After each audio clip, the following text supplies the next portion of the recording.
Bom, pessoal, olá a todos. Mais um rei, mais uma história interessante aqui, né, na nossa sériezinha sobre o livro de reis. Agora sobre o rei Ezequias. Lembrando que o título dos vídeos, tá, eu coloco mais para chamar a atenção, tá, pessoal? Então vamos analisar aqui agora um pouco a história do rei Ezequias. Primeiro que ele segue aquele padrão, né, que eu já falei para vocês aqui, em que os reis do sul sempre são mais bons, né, tementes a Deus, etc, correto? Enquanto que os reis do norte são pecadores, blasfemos, etc. Tanto que aqui diz assim, ó, começando a história dele, ó. Ele, no primeiro ano do seu reinado, no primeiro mês, abriu as portas da casa do Senhor e as reparou, que o rei anterior tinha fechado as portas, você lembra? E trouxe os sacerdotes e os levitas e ajuntou-os na praça oriental. Então dá a entender que ele voltou a fazer o culto, né, novamente, o culto ao Deus vivo de Israel. Aí aqui vem a primeira coisa interessante, pessoal, que diz assim o seguinte, ó. Ele tirou os altos, quebrou as estátuas, deitou abaixo os bosques e fez em pedaços a serpente de metal que Moisés fizera. Tá? Esse é o ponto que a gente vai ver. Porquanto até aquele dia, ou seja, do dia do rei Ezequias, os filhos de Israel lhe queimavam incenso e lhe chamaram Neustã. Pergunta: por que os outros reis anteriores dele não destruíram essa serpente de metal que Moisés fez? Quer dizer então que Moisés faz uma serpente lá no deserto, que nem a gente viu aqui no livro de Números. Aqui, ó. Coloquei até um mapinha para vocês entenderem.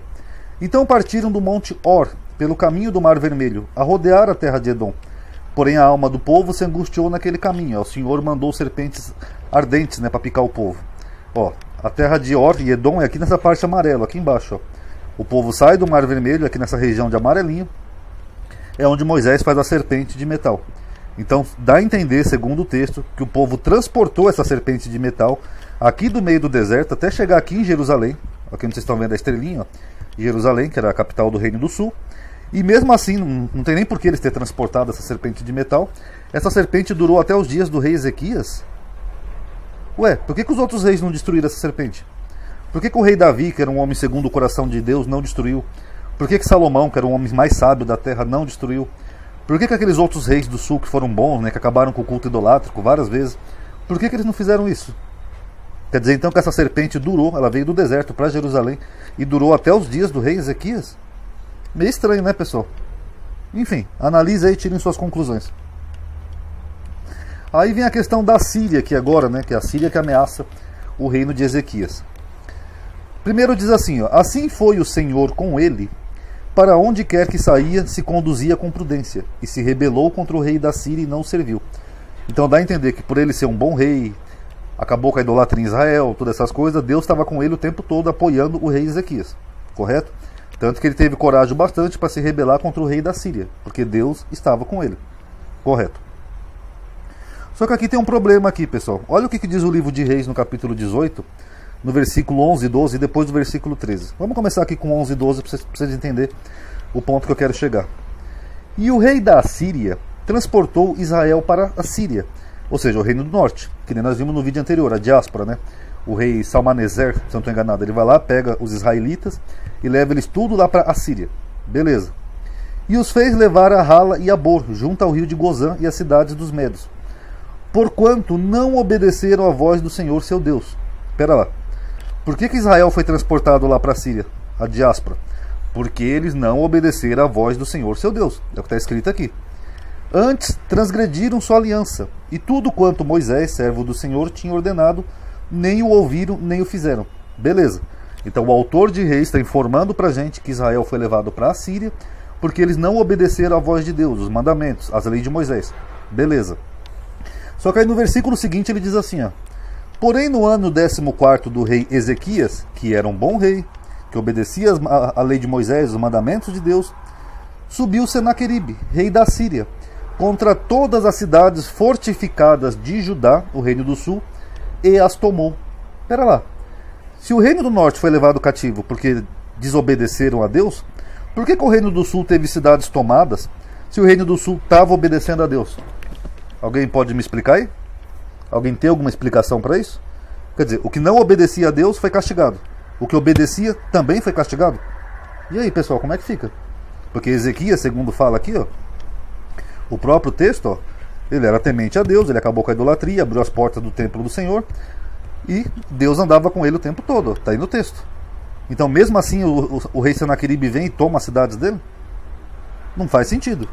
Então só aí você vê, pessoal, que é aquela velha história, né? Quando uma coisa ruim acontece, é Deus castigando. Agora, se uma coisa ruim acontece pro crente, é outra coisa, amadinho. Deus está te provando. Porque é a mesma coisa, pessoal. 2 pesos e 2 medidas. E aí o que Ezequias faz? Olha que interessante que diz o texto aqui, ó. Assim deu Ezequias toda a prata que se achou na casa do Senhor. Então Ezequias vai lá, ele dá toda a prata que estava onde? No templo. E nos tesouros da casa do rei. Naquele tempo cortou Ezequias o ouro das portas do templo do Senhor, ao templo de Salomão, e das ombreiras de que ele, rei de Judá, as cobrira, e o deu ao rei da Assíria. Então quando ele vê que o rei da Assíria está tomando as cidades, e é uma ameaça para ele, ele começa a dar dinheiro para ele, ouro, prata, até do templo do Senhor, tá bom? O Senaqueribe. Aí aqui diz assim, ó, porém o rei Ezequias e o profeta Isaías, filho de Amós, oraram contra isso e clamaram ao céu. Então o Senhor enviou um anjo que destruiu todos os homens valentes e os líderes e os capitães no arraial da Síria. Envergonhado voltou para sua terra. E entrando na casa do seu Deus, alguns dos seus próprios filhos o mataram ali à espada. Assim livrou o Senhor a Ezequias e aos moradores de Jerusalém da mão de Senaqueribe, rei da Síria, e na mão de todos, e de todos os lados guiou. Peraí, se Deus podia mandar um anjo para destruir o exército de Senaqueribe, matar todo mundo e mandar ele de volta, por que Ezequias então não pediu esse anjo aqui no começo? Por que Ezequias lapidou o templo, né? Pegou todo o tesouro que tinha, até o ouro que tinha na porta, e deu para o rei Ezequias? Era só ele ter clamado ao Senhor, Deus mandaria um anjo e pronto. Não seria mais fácil, pessoal? Mas não, aqui diz que primeiro Ezequias dá toda a prata, ouro, tudo, para Senaqueribe. Aí depois Deus manda um anjo para poder libertar ele. Não faz muito sentido. E aí é muito fácil, aí é só atribuir a Deus. Ó. Assim livrou o Senhor a Ezequias. Ué, mas aqui também o próprio Ezequias já tinha se livrado dele, subornando. Então não faz muito sentido, né? Continuando aqui. O rei Senaqueribe, depois quando ele começa a ameaçar Israel, ele já está nas portas de Jerusalém, aqui no contexto, tá? Aí o rei Ezequias está forte ainda, ele não quer ceder ao medo e à pressão do Senaqueribe. Aí ele mandou um mensageiro, né, o Senaqueribe, falar assim para o rei, ó. O mensageiro é esse aqui, ó, Rabissaqué, que diz: dizei a Ezequias, assim diz o grande rei, o rei da Síria, Senaqueribe, que confiança é essa em que te estribas? Dize tu, porém, são palavras só de lábios. Aconselhe poder para a guerra, em quem, pois, agora confias que contra mim te rebelas? Eis que agora tu confias naquele bordão de cana quebrada, no Egito, no qual se alguém se encostar, entrar-lhe-á pela mão e furará. Assim é Faraó, rei do Egito, para com todos os que nele confiam. Se porém me disserdes, no Senhor nosso Deus confiamos, porventura não é esse aquele cujos altos e cujos altares Ezequias quebrou? Dizendo a Judá e Jerusalém, perante este altar vos inclinareis em Jerusalém? Então o que nós estamos vendo aqui, pessoal? Daqui a pouco eu vou retomar esse finalzinho aqui também, que tem outra curiosidade aqui. Nós estamos vendo que o Senaqueribe, quando ele vê que Ezequias está rebelde, ele fala assim, por que você está confiando no rei do Egito, no faraó? É isso que ele está falando aqui no texto. Só que quando chega em Crônicas, é diferente. Diz assim, ó. Assim disse Senaqueribe, rei da Síria, em que confiais vós para vos deixar de sitiar em Jerusalém? Porventura não vos incita Ezequias para morrerdes à fome e à sede, dizendo, o Senhor nosso Deus nos livrará da mão do rei da Síria? Então o que nós estamos vendo aqui, pessoal? Que segundo Crônicas, Ezequias estava confiando no Deus de Israel, para livrar eles de Senaqueribe. Mas segundo o rei, não. Segundo o livro de Reis, ele estava confiando no faraó, rei do Egito. Tipo uma aliança militar, que o Egito ia ajudar ele. Vocês notaram a diferença?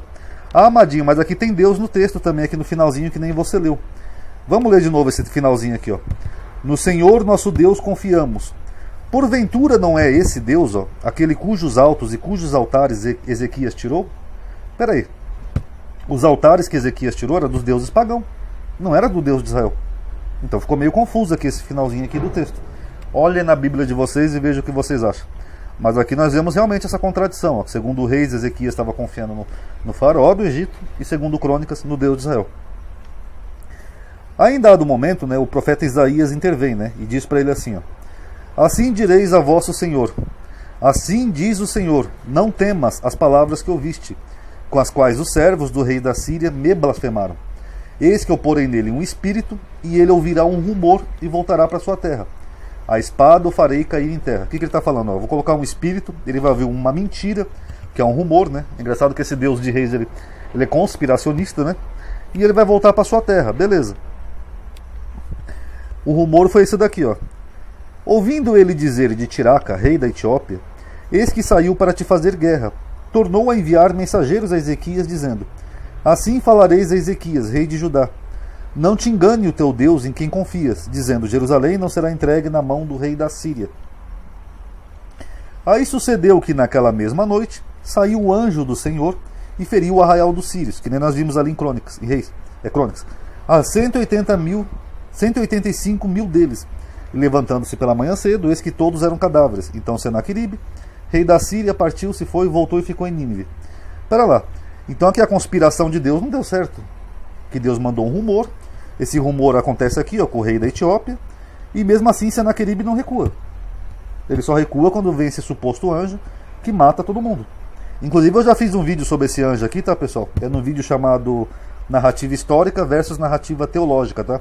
Porque realmente o rei Senaqueribe, pela história secular, ele não invadiu Jerusalém, tá?